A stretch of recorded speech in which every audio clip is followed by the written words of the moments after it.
Smart strategy, real conversations, bigger margins. This is Chasing the Margin podcast. Welcome back to Chasing the Margin. Today we have a pretty cool guest for me, Mr. Austin Kent. So Austin, appreciate you coming on. Thanks for having me, Troy. Appreciate it. So Austin and I have met outside of work. At least for me, it's a personal relationship for me and then a work relationship for Austin. But Austin is actually part of the team that built my personal residence. So we really like the house, Austin. We feel like you guys do a good job. So I'd like for you to just kind of expand on who you are, your background, and maybe pick your favorite home if it happens to be the one that's around my area. Yeah, definitely yours, right? I'm originally from the Pacific Northwest, grew up in Portland, Oregon, and I ended up in Texas because I went to SMU, played football there. So played football my whole life, and from out of high school, I went to junior college in the Bay Area. So I was living in Oakland, California, which is almost the complete opposite of SMU. So it was definitely a little bit of a culture shock, but it was great. So came to SMU in spring 2013, redshirted that first season. Was going to play the next season, and then I just realized one day that, even though I've done this my whole life, it just wasn't my passion anymore, and I'm a very passion-driven person. So I ended up hanging up the cleats, and then after about 2 days of having an identity crisis and not knowing what I was going to do with my life, I ended up getting into real estate. So I figured I could do real estate while still going to school full time, and I ended up becoming a residential realtor over at Dave Miller Real Estate, and ended up joining a great team there. So it ended up going so well, I dropped to part-time student. I knew I wanted to finish up school at SMU. It was one thing I learned at a young age. One of my mentors told me, Austin, he's like, if you start something, you finish it. So as long as it was going to take, which it did take a long time, I still finished and got the degree. But so started in real estate as a realtor, did that for a couple years, and I had an opportunity to flip my first house. It was up in Richardson, really before Richardson really blew up to where it is today. And I called my father, who's been in construction my whole life, and I said, hey, I have enough money for the down payment. Can you come in for the construction loan? He said, absolutely. So we flipped our first house. It went really well, and we did that a few more times. And then everyone was kind of getting into the rehab space because of Chip and Joanna on HGTV. So I decided to build our first house. So 2017, over by Love Field Airport, we built our first house. That went really well. I think we had 2 offers in the first week, so that was great. And at this time, I was more of an entrepreneur than I was construction or builder developer. I didn't really know what I wanted to do, and so I had an opportunity to have a tech startup. I was co-founder of. Did that for about a year. It went well, learned a lot, just didn't work out. So what I went back to real estate, still being a student at SMU. My teachers probably were sick of me at this point, but every time I had a business meeting or a site visit, I just would tell them, hey, I got to go. And they were nice enough to let me to work around my work schedule. So we built another house, and it was on the cover of Dallas Style Design magazine, which was pretty cool at a young age, having that sort of kind of being able to advertise a product that you built on a magazine. And then this was about 2019, 2020, right before COVID. I ended up starting a gym franchise. So there was a franchise from California.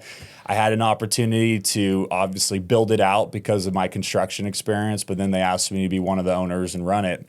So I did that for a couple years, and I realized, I'm a real estate guy. I'm not a gym manager, and so I ended up selling that. And about this time is when we were looking to build your property, which was a single-family attached home over in the medical district. We had a developer partner that was moving from St. Louis, moving some of their portfolio to Dallas, and so we built a single-family house with them.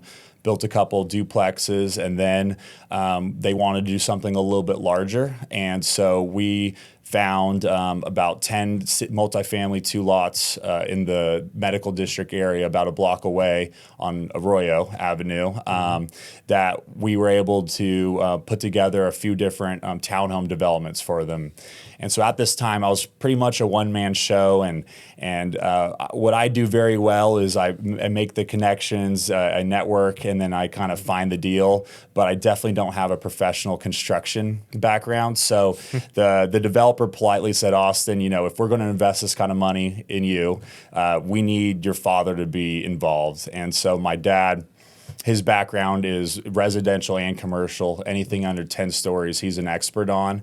And at this point, he was a director of construction for a national publicly traded home builder. So I was able to call my dad and say, hey, it's time to leave your comfortable job and come work with your son. And he said, absolutely. It was something that we definitely talked about in recent years. And it was I never really thought construction or real estate development was going to be my full-time career, but it just ended up being my passion. And so in 2022 was when my dad and my mother moved down from the Pacific Northwest, and we really started Kent Development running it full-time. And that's kind of the background on how we got to where we are today. Cool.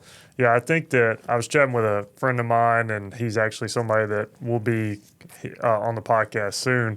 But you and I are close to the same age. He's close to our age as well. And I think the three of us have a very similar, we can't really sit still. Yeah. We need to be doing something, thinking of the next thing that can push us forward.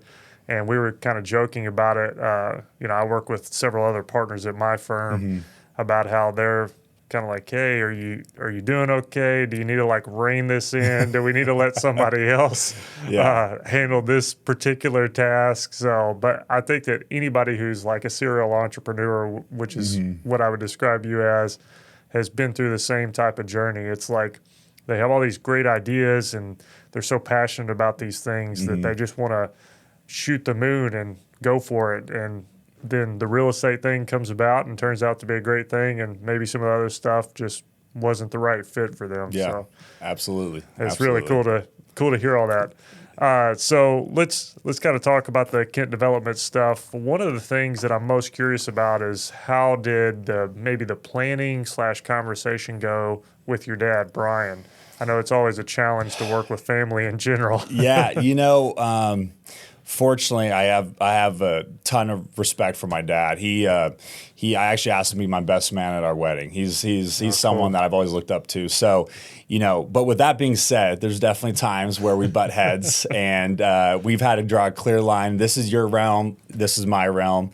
You're happy. I'm more than happy to hear your suggestions. This goes both ways, but at the end of the day, I know what's best, and I've had to obviously prove that to him because he has way more experience than me. But I'd love to say that there was a clear plan and we followed it since day one. But as I'm sure you know, any startup, any entrepreneurial journey, there's just a lot of adversity and a lot of pivoting. And so I think his goal when he was asked to come work with me, I think his dream was to build 4 homes a year probably. And I think his first year he came out, we built, probably 20 townhomes and 4 duplexes and a single family home. So it was a lot more than what he was expecting. And, we wear a lot of hats, and he's comes from the generation that just works. You put your head down, you don't complain. And I definitely credit a lot of my work ethic to him. But, there's times that he's out sweeping out houses, and I'm like, Dad, you need to be running the construction of this company. And if you're sweeping out houses, you're not overseeing the bigger picture stuff. Yeah. But, really, we just kind of take everything day by day. We obviously have a plan, but when it comes to what we're going to be doing, we really base our whole business on it's all on referral. So we've been fortunate enough that we're not a transactional general contractor or partner. We're a relationship partner, which means that once we find a developer, an investor, we want to make sure that they reap the benefits and they get exactly what we tell them that they're going to get out of it, whether it's budget, quality, or timeline of the project. And so as long as we can always over deliver and just give them the product that they are expecting, then we don't need to go look for a new partner after that. They're going to come back to us. Hey, Austin. Yeah. Hey, Brian. Here's our next deal we're looking at. What do you think it's going to take? So. And sometimes that takes us from single-family homes to townhomes to small multifamily to building out offices. Yeah. We kind of do it all, but our team has a very broad background, and we're very fortunate to have that kind of experience under the Kent Development construction team. Yeah, I have a similar relationship with my dad. He's not in construction. He's actually a pastor. Okay. But I would imagine he's got to be close to your dad's age. But he's from the same generation of like whatever the job takes is what the job takes, and you just work until the job's done, and that's when you stop. Yeah. And I've seen him do kind of the same thing as what you were talking about, where we've been on lots of mission trips together, and that's something he's passionate about. And a lot of times it involves like building a church or building a building for the community there that we go to. And he's the guy that doesn't have a construction background. The only thing he knows is what the guys that came with us that do, kind of like Kent Development, came with us and told him what to do. And I vividly remember one instance where I think it was in Arizona, and there was like a wind desert storm, and he's up on this rooftop screwing down sheet metal, which is probably a horrible idea. Wow. But that's just kind of who he is. It was like, well, we have this time frame that we promised we would have it done. This is how long we're going to be here. Yep. We said we would get the job done, so whatever it takes, he's going to get the job done. Yep. So it doesn't matter if it's something dangerous like that or if it's something as simple as sweeping or vacuuming. He's in for it. Yep. And I've grown a great appreciation for people that are like that. I've definitely watched, as you did, people who work that hard, and that's created this sense of, pride within myself to just work hard, get the job done, and don't really complain about it, because complaining is not going to change the situation. So just move forward. Absolutely. That's awesome. I love that story. That's crazy. So talk to me a little bit about, I was looking on your website and you kind of mentioned these. You have 4, I guess, core values on the website, and those are budget, efficiency, quality, integrity. And you mentioned they're important to the people who you partner with. Why did you pick those, and what do they mean to the company? I think a lot of general contractors in general, there's a bad kind of notion that they're always trying to work, get ahead or trying to steal money from you or get away with a quick one here and there, play the cat and mouse game. And so I think whenever you go into a new business partnership and someone meets you for the first time, they hear you're a builder, there's some of those ideas that they have. And so that's why I think, integrity, number one, whether it's building, whether you're building a house or you're just doing a simple job. I mean, if you can put pride and be proud of the job that you're looking back and you see, then then there's no regrets, right? So you gave it your best effort. And there's always budget bust, and a lot of times in construction, GCs always, to win the job, they'll present a lower number, and knowing that they're going to hit the owner with change orders down the road. And so I tell all of our owners, the first estimate I give you is not going to be our best estimate, but it's going to be a realistic one, and we can together scale back the price to get it to where you need to be from there. I never want to be the cheapest option that you pick, and then I say, oh, here's another change order, here's another change order. And that's just where that goes back to the relationship component, where this is a partnership, a relationship. This isn't just a quick transaction, So I think a lot of those things are really big for us. And then just schedule in general. Time is money. So with interest rates in today's market, depending on the size of project, I mean, it honestly doesn't even matter whether it's 100,000 or if it's 10 million.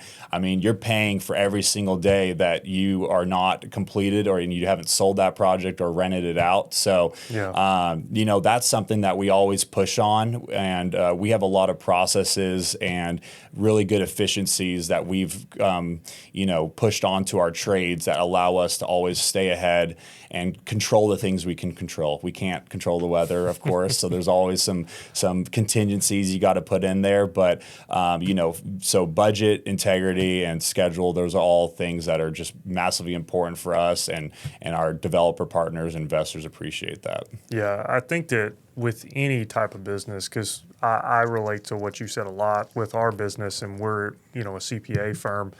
I think that just being transparent with clients is something that's just become more and more important since I've been with the firm. And I think in business today, that's huge. Because like for me, a lot of times when I'll meet with a client, it's kind of a similar type conversation. I'm not the cheapest, but we try to be, the best price for the value that we're bringing. That's what I try to sell people is, here's the value I'm coming with, and you guys is literally tangible value that people think about in housing.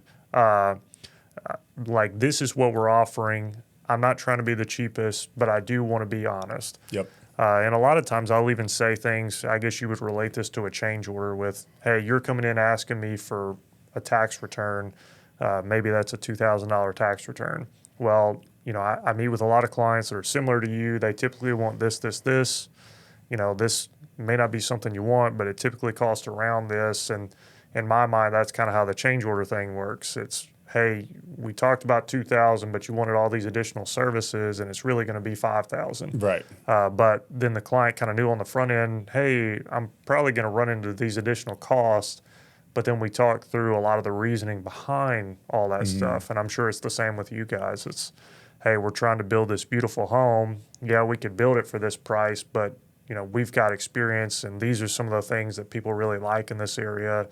And we could add those on, and it's going to make the job more, but it's going to also really help the project. Yeah, absolutely. No, and at the same time, there's a lot of ways that, if you have a cost plus agreement, which basically means we have a percentage profit on the total cost of the project. But for us, I get more value, and this goes back to the integrity, is that there's more value in saying, hey, look, what you're looking for here, based on our experience, we can achieve that same look at a much lower cost if we go this direction. Same quality, just probably maybe not the name brand that you're thinking. So if you want to go that direction, it'll end up saving you money, and you'll get the same look in the quality at the end of the day. So very similar. Yeah. I think that it sounds like for Kent Development, you're a lot of the relationship side of the business. And that role player within any business is just becoming so important, because having that open communication with, an investor or clients is just so key today. I hear a lot of people talk about it with, technology replacing a lot of manual tasks that people do today, and how communication is still like the most important thing that you can have as an individual, regardless of industry. And I think that what you do really highlights that. What I do really highlights that. I think that people really appreciate it, and that's what, as you said, the referral train, I guess, is what you would call it. That's how it keeps coming back around, is that communication that you have with people. Yeah, absolutely. That's irreplaceable for sure. So going back to your background, you went to SMU for, sounds like, quite a few years. Yep, it was. 8 years of undergrad at SMU, to be exact. All right. So I'm curious, because SMU is not necessarily like people go there to be a home builder. Yep. How do you think that impacted the journey of becoming a home builder?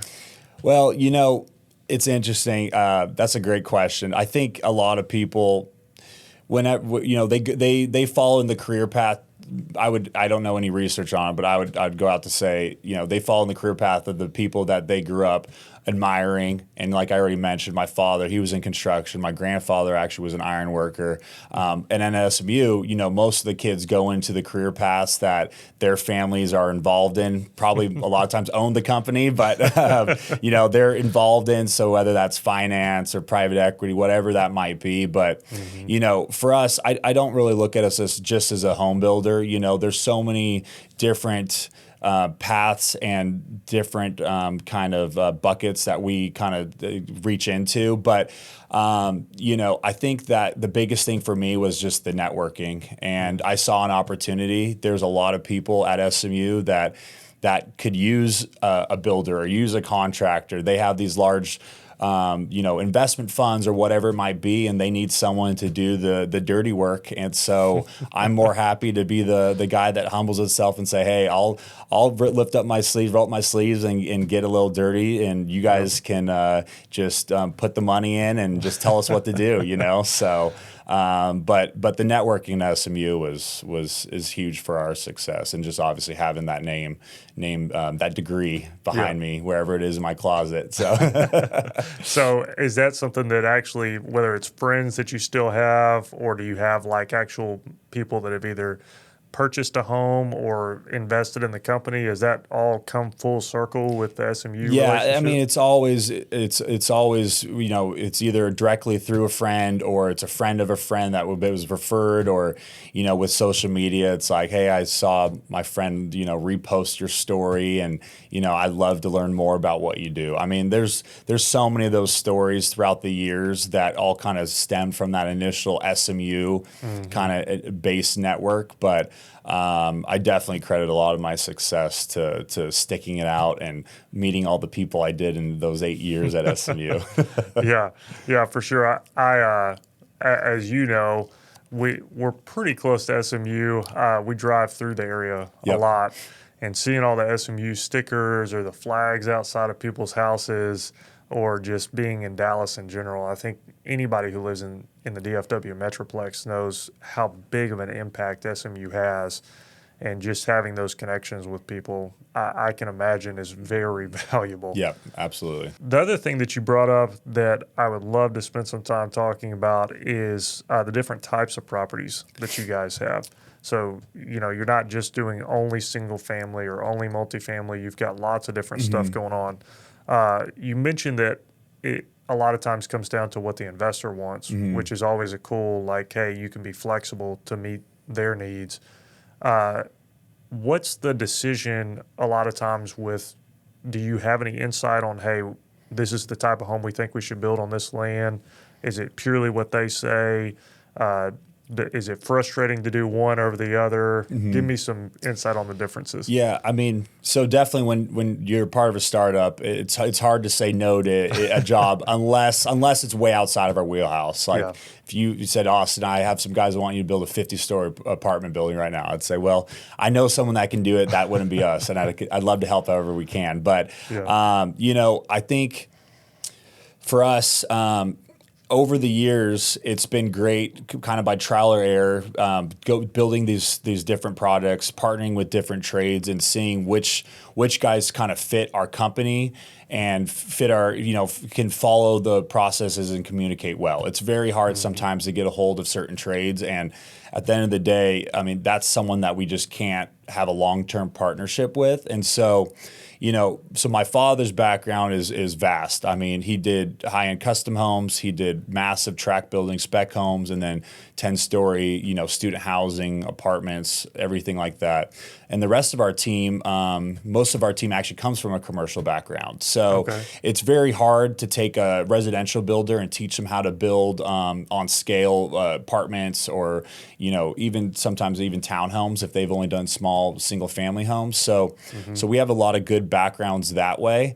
But for us, if an investor, a lot of these guys, they're just looking for a good deal. And so if they find a piece of land and they're saying, hey, Austin, this is what I'm thinking the numbers look like, what can you build it for? That's always the first question. And so there's always the price per square foot conversation, and it always comes down to, well, what's your finish look like, your finish schedule look like? And fortunately, one kind of good, because of my background being a realtor, I have the kind of understand the consumer, I understand the market. So when I do go into these conversations and I put together a budget, I'm able to look at what's selling in the market, and I also know kind of what people look for. And so I can add in those cost variables into the budget, which really help us, able to speak on single family homes and townhomes. But We try not to overlap our trades too much. Our finished trades, we try to, if they're a high-end luxury trade, then they're only doing that. We have our apartment trades, we have our townhome trades, and so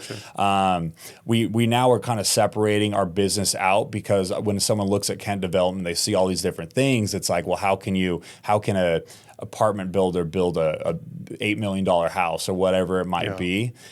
So we created, it's going to be, the brand will be coming out next year, but Kent Signature Homes. So all of our higher end luxury homes, even our single family homes, will fall under Kent Signature Homes. And then we'll probably have a Kent Development or Kent Commercial for the townhomes or the multifamily or commercial kind of TI jobs. Okay. So you said that anybody who's like a residential type person who's done that most of their life, it's hard to translate up to commercial. Does commercial translate down to residential well, or is it still just as hard to take a commercial guy and make him a residential guy? No, that's a good question. I mean, so there's different levels within residential, but at commercial, you're looking at 200, 300, 400 page plans, right? And when you go down to residential, it's like 30, 40 pages. So the hard thing is teaching to look between the lines and all the details. And I think that's where the commercial guys, it's easier for them to transfer in. But then when you go to residential, there's a difference in looking at the details in one house versus 50 or 100 apartment units. So, but as long as they're a detail-oriented person, and the guys on our team, they all have different personalities, which is great. They all complement each other in different ways, which is really fun. And so we kind of place people strategically, knowing on what that project is. Okay, cool. So just comparing any two that you want to, is there one that's like, hey, this is the easiest type of build to do, and this is the most difficult type to do? Is there like two extremes, or are they all just kind of like, this is construction and it's all relatively the same?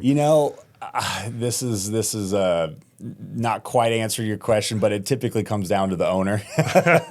Because we can build anything, and if it's just like hands off, follow the plans, like that's great. That's what we're trained to do. Yeah. But there's a lot of times, and this is just the nature of the business, and it's okay. Like all the owners listening, we love you guys no matter what. But a lot of times there's second guessing, or there's decisions that come later in the process. And so as long as those decisions are made ahead of time, and we let them know based on our schedule, hey, we need to have your tile selections by this day. We need to know, plumbing fixtures or whatever that might be. That's what makes a project more complicated. I mean, a single family home, probably just from a logistics standpoint, should be the easiest. And then, if you get into multifamily with elevators or townhomes with steel or whatever that might be, that adds another element of complexity to a project. But honestly, as long as we know what we're doing, which we have a great team, if we just can follow the plans and just move forward, it's the owner kind of variable that gets throwing curveballs at us. That's what makes a project difficult. So. Yeah. So you mentioned steel, and I'm just curious because I've heard people talk about this a little bit, but using steel versus using wood, like when are the requirements flipped over to where this type of property you have to use steel? Yeah, and I was referring to structural steel, not like metal stud framing.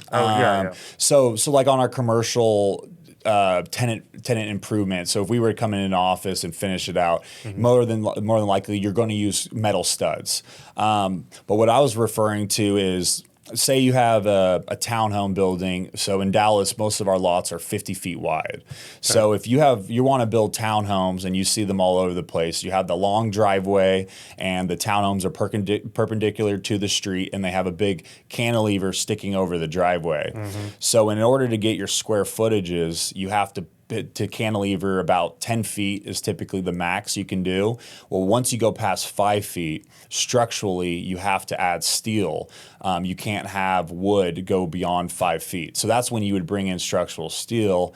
Gotcha. However, if you have two lots next to each other, then your driveway, which is 20 feet wide, you could put 10 feet on each side. This is way too in the weeds for you, but you can put 10 feet on each side, and you don't need to do a further cantilever than more than 5 feet to get the square footages you need. So, so sometimes it comes down to what your use is and your how much lot space you have to work with. Yeah. And then the real complex answers, if you're going to different types of construction where you have different sort of fire ratings you need to achieve, that's where you need to maybe do concrete or steel construction, steel stud framing, stuff like that. Okay, gotcha. Yeah, you get as detailed as you want. I always find it interesting listening to people talk about what they do. I don't think very many people like for me to get into the weeds of taxation, but, but I find people's jobs interesting. So one of the other things that I don't know if I've heard you mention this or if I found it on the website, but I think I've heard you guys say that you have a mission to revitalize Dallas,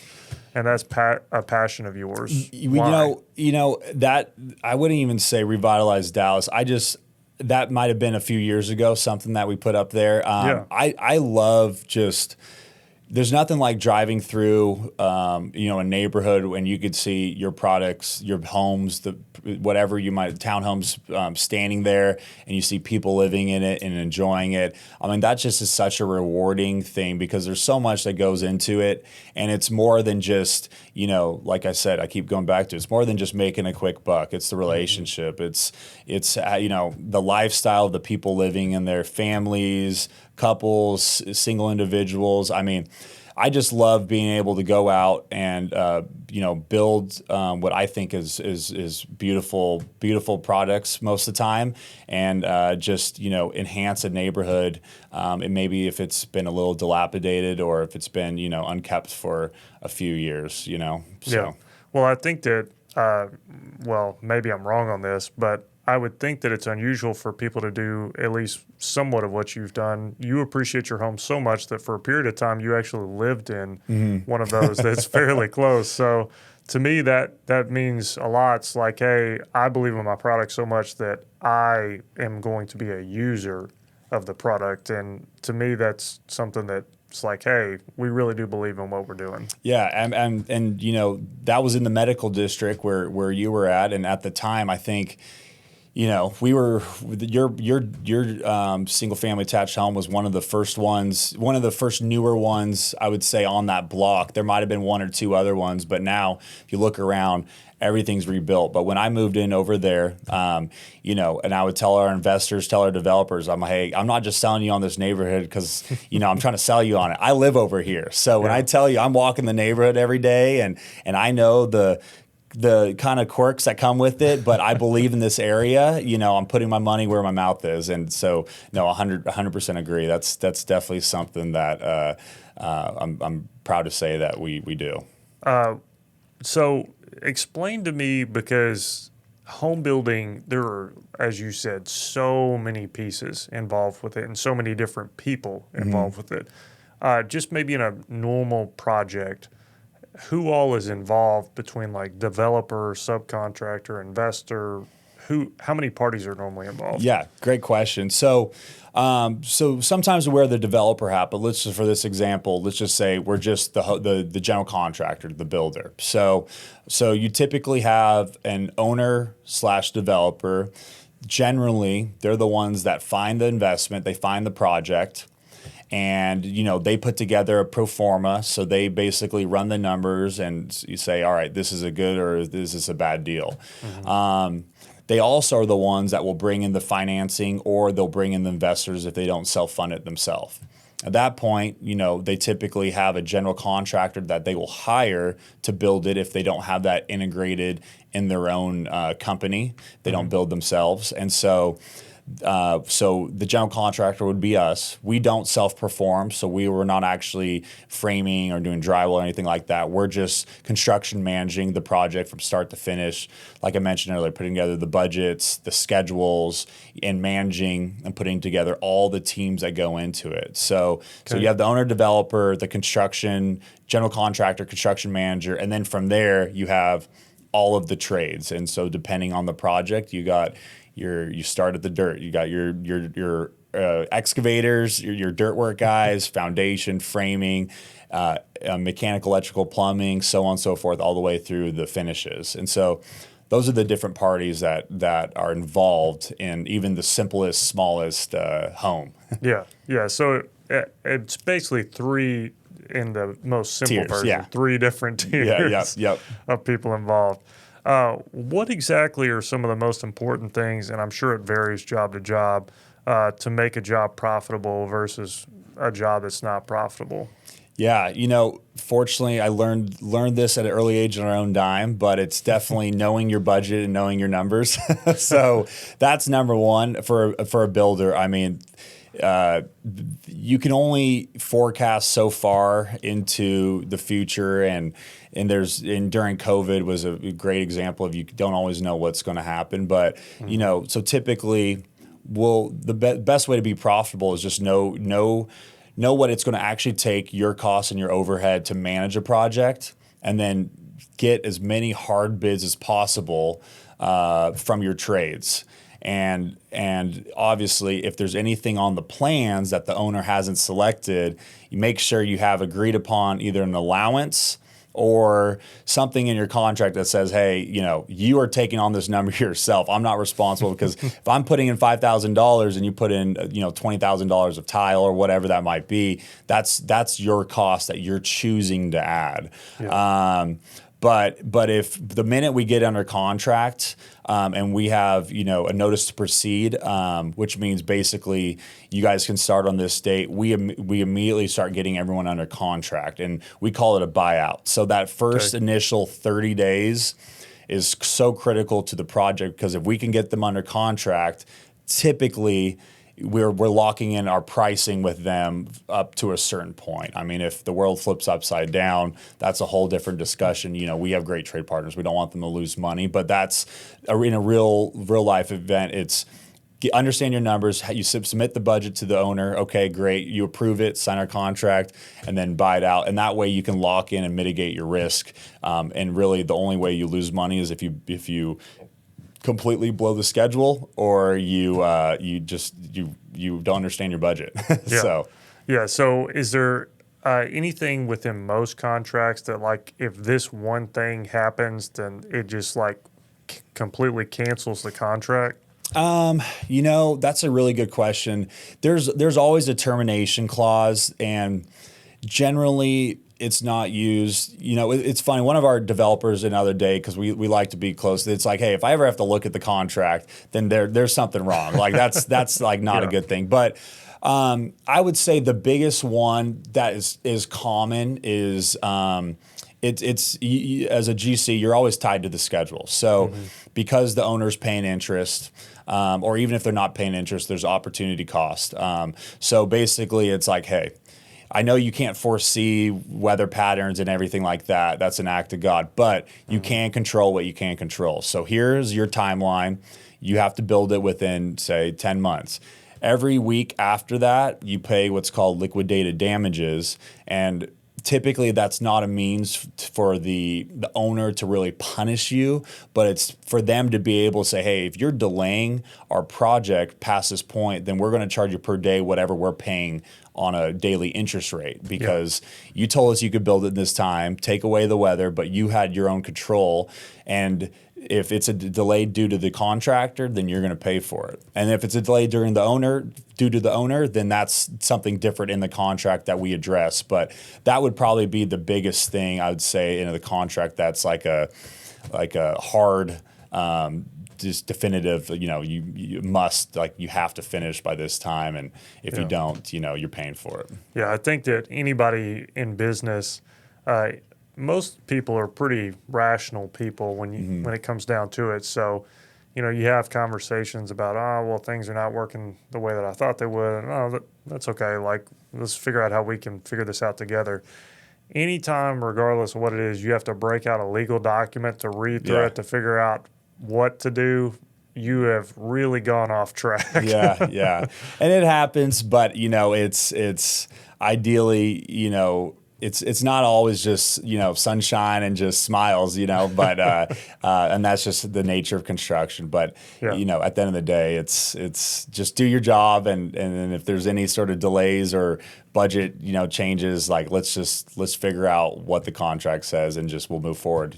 Don't fight it. It's there for a reason. Is there any call that you get that's like, this went wrong in the project and you're like, oh no, you just automatically know that is a huge issue? You know, fortunately, as I mentioned, when we first got started, it was all projects on our own dime. So we made a lot of mistakes. I made a lot of mistakes, and Yeah, Brian didn't. You did. Brian didn't. Brian wasn't there yet, so I can't blame him. So I was running around wearing a lot of hats. So I made a lot of mistakes, and a lot of that goes into the budgeting and stuff like that. But you know, you always learn from your mistakes. Mistakes are going to happen in any sort of business, whether it's construction or, you know, finance or whatever. I mean, there's always mistakes, but that's how you learn. So as long as you don't repeat those mistakes, you're fine.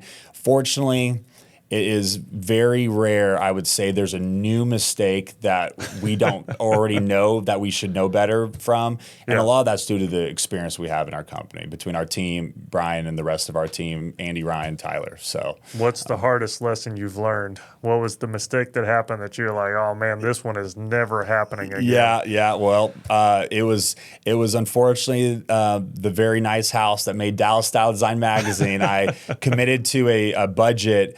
We were building a spec home, and then it ended up being custom, and it went from 1 story to 2 stories. And this is my second year in real estate, so I know exactly what I'm doing, right? so I didn't really go back at the budget, agreed to a price, and we had to really swallow a lot of our profit that we built up over the last couple of years on that project. And so that to me was either a make or break moment where I was getting out of real estate, or I was like, you know what? I can't live with myself if that's the last mistake I ever did in real estate. So I'm gonna go back to it, and I'm gonna prove to myself that I can make up for this. So it was not knowing the budget as well as I thought I did.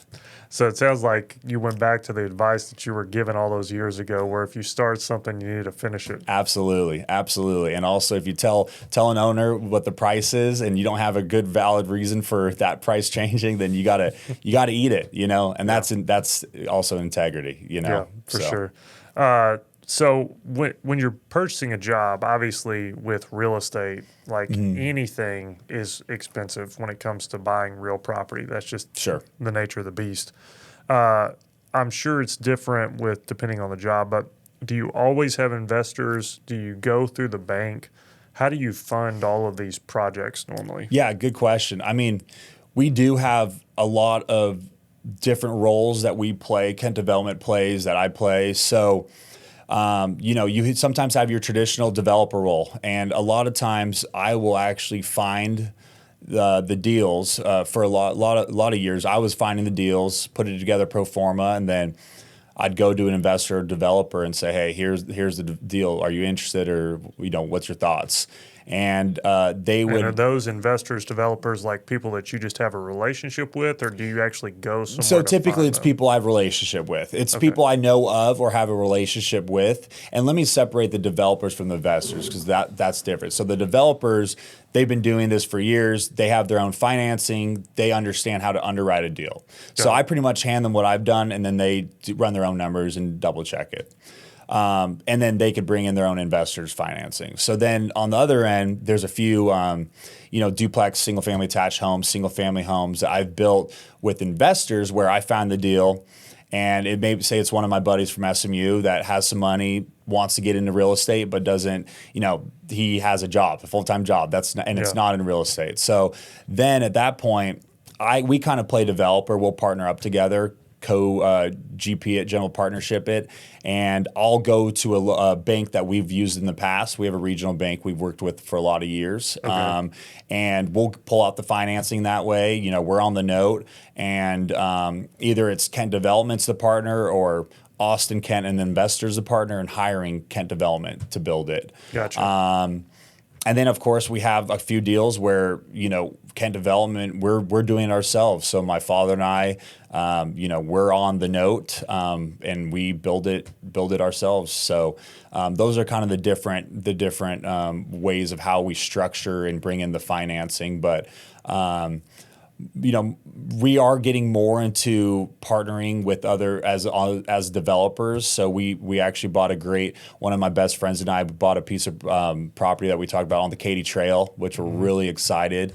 We're going to be building 4 townhomes there, and so we reached out to our friends and family. We raised enough money to buy the land, so we didn't need to bring on any financing. Okay. And we have some hoops we're trying to get through with the City of Dallas permit department, which is a whole nother story, whole nother podcast. But once that's done, we will then go out and start shopping for financing. And because we actually have we own the land outright, you typically can get a little bit better interest rates and financing terms that way than if you get a lot loan and then you try to get a construction loan. Okay. But yeah, going into more of the development stuff, which I'm really pushing, because last year we had a lot of projects get moved out that other developers had.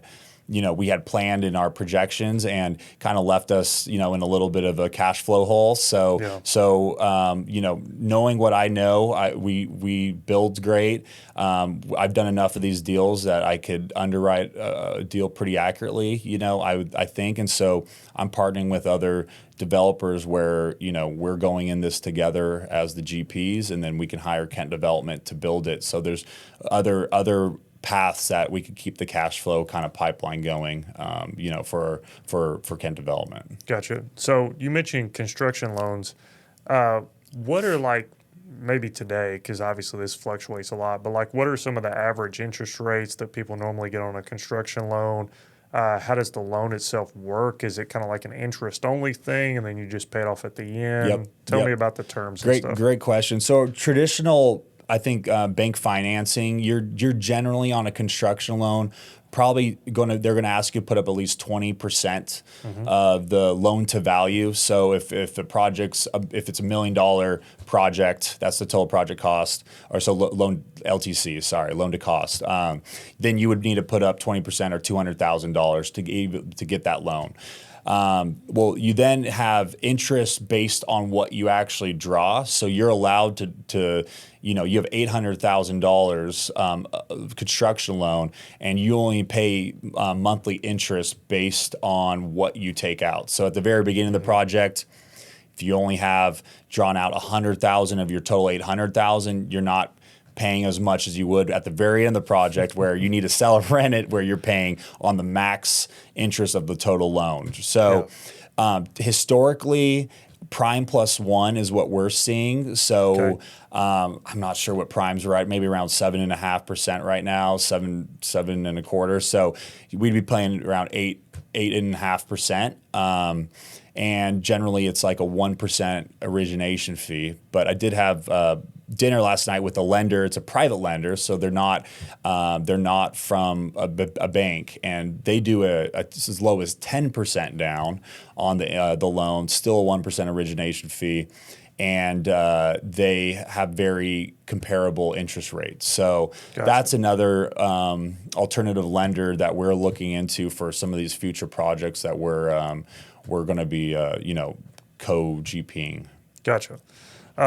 So I guess it sounds like at the end of the day, it almost works like a line of credit, kind of. Yeah, exactly. And then you're just on the hook for at a minimum interest every single month. You don't necessarily have to pay principal. Are there any terms as far as the length of the loan that it has to be paid back at a certain point? There's always a length. So if we're building a house in 8 months, say we're building a house in 8 months, and our goal is to sell it, then we're probably going to get a 12-month loan. So we build it in 8 months, and we have 12 months to try to sell it. If you don't sell it, you either rent it out, or you can get an extension on the loan, which you typically have to put up a little bit more money to get that few-month extension, or you try to refinance, and if you rent it out, you could refinance it or try to go to a different lender. Fortunately, we haven't had that happen before. You always try to, leave plenty of space, and we call it an interest reserve. You leave money set aside in the project that monthly fee will be drawn out, and you assume it's going to take the full 12 months. That way, if you sell in 10 months, you get money coming back, which is always a good thing. And if it goes longer, then you got to figure it out. Yeah. So as you mentioned earlier, during COVID, and a lot of people know, real estate was hot, and it wouldn't be surprising to get several offers within a week of a property going on. And now, today in Dallas at least, things have changed a lot where properties are sitting much longer on the market. As far as, and I'm sure the loan plays the biggest role in this, like a house sitting on the market for a week versus 6 months or a year, how much does that impact your profitability? You've got it budgeted in, but like, do you have a percentage of like, hey, every month it's like X percent more of profit that we're losing? How do you look at it? Yeah, absolutely. I mean, so in construction, you have your, like I mentioned, the interest reserve set aside, and then you also have a construction contingency, which says if you go over in a certain area, or if there's price escalations, it comes out of this set aside money. Yeah. You always underwrite, at least we always underwrite a project assuming that is 100% going to be taken out. So as long as we sell, going back to that example, within the full length of the term, 12 months, I already know what our money is going to be. And if it sells earlier, then that's just more profit on top. Yeah, hopefully that answers that. Yeah, it definitely does. Is there a difference as far as like types of loans in commercial versus residential, or like different things that a bank will offer you for different types of properties? Sure. There's a ton of different loans, and quite frankly, I'm not the finance expert, so don't drill me too much on this. But what we typically deal with is a construction loan. Okay. And if we're just builder, then typically what we see is if an owner's selling the product, selling the home, they have their construction loan for 12 months, and they just keep that loan, and hopefully it sells before then. Now, if they need a pivot, we have had a developer that just recently built some townhomes, and unfortunately it was for sale. They couldn't sell them, so now they want to rent them out. Yeah. The interest-only loan is much more expensive typically than like a DSCR loan, which is debt service coverage ratio loan, which is more for like rental properties. So they're refinancing their townhomes so that they can rent it out and hopefully break even, if not make a little bit of money. Okay. And don't ask me about any other loans on top of that. That was the extent of your knowledge. Yeah, We've gone to the edge. Yeah. I need to phone a friend if we're going to get any more. I got you. Well, we won't drill you too much more then. So we definitely don't have enough time to talk about this, but I at least want to cover it briefly because you brought it up and I had it on my list. Permitting. Mm-hmm. So what exactly generally is permitting, and then what are some of the headaches or what are some of the ways that you can help yourself with permitting with the city? Just give me a general idea of what exactly it is. So every municipality, even in DFW alone, they all have their different procedures and how they operate. Some are very smooth, others are it's like another paper on the desk and a pile of 80 other plans in permits. So I'll simplify it by this. Residential in Dallas for permitting, let's just talk about new construction. It's 2 units or less. So a single family duplex is considered a single family review. Typically, you get permits in 2 to 4 weeks. I mean, it's very quick, very streamlined. You don't have as many reviews as you do on commercial, which is considered 3 units or more. Okay. They did just pass a law last year where under 8 units, you can actually go under a residential review. But depending on the product you're building, there's still some certain things that would trigger a commercial review. Generally, that would be like a townhome. We're going to be going under the commercial review process. So the commercial review, now that can take, it could take 4, 5, 6+ months. But the things that really decide that we look for if we are going to be buying a product is the engineering portion of the review is what takes the longest. You don't have engineering on residential. You have it on commercial permits. So we look to see if we're upsizing, if we're tearing down a house and we're building a townhomes on it, we know that the city of Dallas is going to want us to upgrade their utilities. If the utilities are already upgraded in the street or there's sufficient space, then you don't really have that long engineering review process that you would have done if you had to do that work. And we partner with a great civil engineer, my buddy David over at Urban Strategy. We have such a great partnership with them. We've done so much work with them. He'll already reach out to the city and find out if we need to go through that path or not. So typically, if we're buying a project, we already know we're going to save on that 2, 3, 4 months, and we can get it submitted just under building and zoning alone. Now, the only other variable that you have in commercial that you don't in residential is the fire department. And that's where we're kind of running into a little hiccup on our Katy Trail project, unfortunately, where the department they had a gentleman in there, their main reviewer for 16 years. He just retired last year. So there's a new chief, there's a new reviewer, and they really are going by the book, which is fine. We never want to jeopardize fire life safety, but there's also an argument to be made where a 4-unit townhome is not the same as a 50-story building, and they're kind of putting them in the same category. And so there's a lot of extra work right now. We're navigating it, but we're in communication with the city of Dallas every week. And so we know those people on who really are the ones that make the decisions. And so we're staying in front of them. We have a good relationship with them. And if you're new and you're submitting a permit, it's very daunting looking at the checklist. There's always permit expediters out there. We can submit permits ourselves, but we have some partners that we work with if it's more commercial that just know how to get to the right people to try to push it along a little bit faster. Okay, I got you. So going back to your friend that's the engineer, have you guys had projects that he's looked at that you actually chose to walk away from because of his findings? Absolutely. Okay. Yeah, I mean, it's unfortunate, but that's how a lot of jurisdictions, they try to upgrade their utilities, and they have the developer pay for it. So so basically, if you're building 4 units and say the whole street is undersized, they're going to make you upgrade the whole street till you get to the next main. So, you could be looking at hundreds of thousands of dollars on a project that probably costs, $1.5 million. So it's like, 25% of that is just upgrading the utilities. You don't even see that as a consumer, right? So probably doesn't really quite pencil. That makes sense. So, you guys have been around for a decent amount of time now. Talk to me about how many projects you guys would have, maybe 5 years ago, how many you have going on today.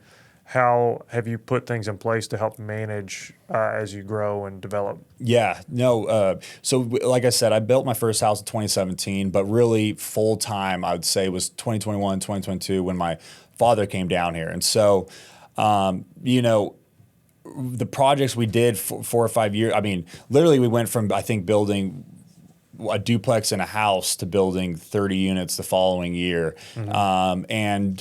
And every year you want to grow, but and probably the former athlete and competitor to me is you're always trying to double your numbers or push it, but you can only grow as fast and as you're only going to be successful as based on the team and the people that you have. And so, one challenge of every startup is, finding the right people that can alleviate your time, that can take away some of the tasks that you're better served, doing something else. And so, finding the people is very critical, and all of our success is based on, who we have, and also being an early startup, they are the ones that set up the company culture for years to come from all the new people joining in. And so I think, for us, because now we're in so many different verticals and we have some great investor partners, we have an awesome pipeline lined up. Now, before it was kind of finding the job and then figuring out when it's going to happen. So now it's not about where the job is, it's when. But we're geared up for it. In our team currently, we have 6 full-time employees, one's part-time. And we can take on, another 4 or 5 decent-sized projects without having to hire a new employee. So we're geared up and ready for what this hopefully Q3 and Q4 have in store for us. Yeah, I get the whole competitive mindset. Anybody at my firm knows that I'm somebody who's pretty competitive in anything we're doing. So I'm always like, all right, how can we improve a little more and a little more and a little more? So I get where you're coming from on that.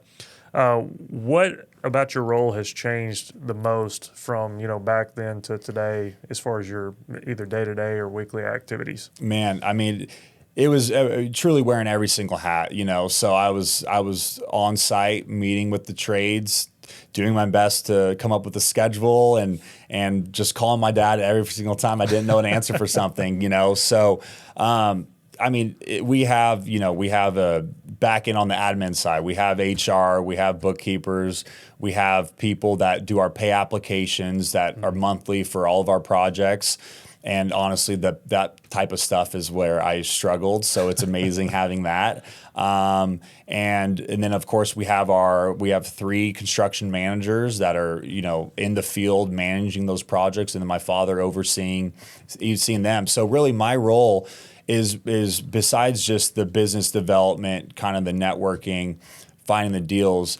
What I typically do, being the owner and being the guy that typically is face to face with the other owners and investors, I do all the estimating, because at the end of the day, if there's a budget bust or there's numbers that are wrong, I need to be able to speak for that. Yep. Now, I will say we just brought on a new employee who's a field guy, but he actually has a background in estimating. Mm-hmm. And so there's some larger projects that I will still focus on 100%, but some smaller ones, maybe remodels or stuff that is more time consuming. It's not like it's not worth it, but it's just more time consuming. He's able to take that off my plate, which is huge. I've never had someone be able to do that. So that's been a huge benefit. But really, I'd say estimating from a day to day is my most important kind of role on the ground level. Gotcha. Who was the very first person that you hired outside of you and Brian? Yep. That started taking tasks off of you immediately? Well, it's a great story, and I'll keep it real quick. But actually, when we were building your house, I had someone help me on the ground, but I took a role as an owner's rep. So which means we have a friends and family that are developers, hospitality. COVID hit, completely turned their industry upside down. Mm-hmm. They actually, from one of their investors, had an opportunity to build a surf park out in Palm Springs, California. Okay. Sounds crazy. So they took an old water park, and you can imagine the wave pool, and they doubled it in size, and it's now surf waves. So they asked me to be the owner's rep, which means I would be the eyes and ears and oversee the construction for the developer.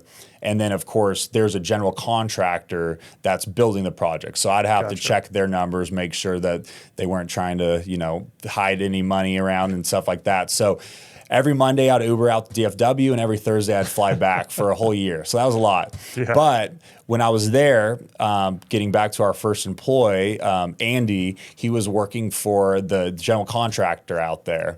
And there were some certain things that, we didn't see eye to eye on with this contractor from a philosophy standpoint. And Andy always knew that what was right and what was wrong. He had really good ethics, and he's a hard worker, and he's smart. And so after I had to come back to Dallas because we were finishing up your project, building those other townhomes, Andy said, I'm thinking about maybe looking for some other opportunities. I said, okay, cool. What are you thinking? He's like, well, I might want to come to Dallas. This was the first week of August. He's like, I might want to come to Dallas. Like, do you have any opportunities there? I was like, yeah, actually, we're growing. Like, we have some projects coming up. Like, when are you thinking? He's like, well, next week would be pretty good. And I was like, okay, so all right. And he drove his car all the way from California that following week, and he was our first employee. And so it's really fun. He's one of my closest friends, and all of our initial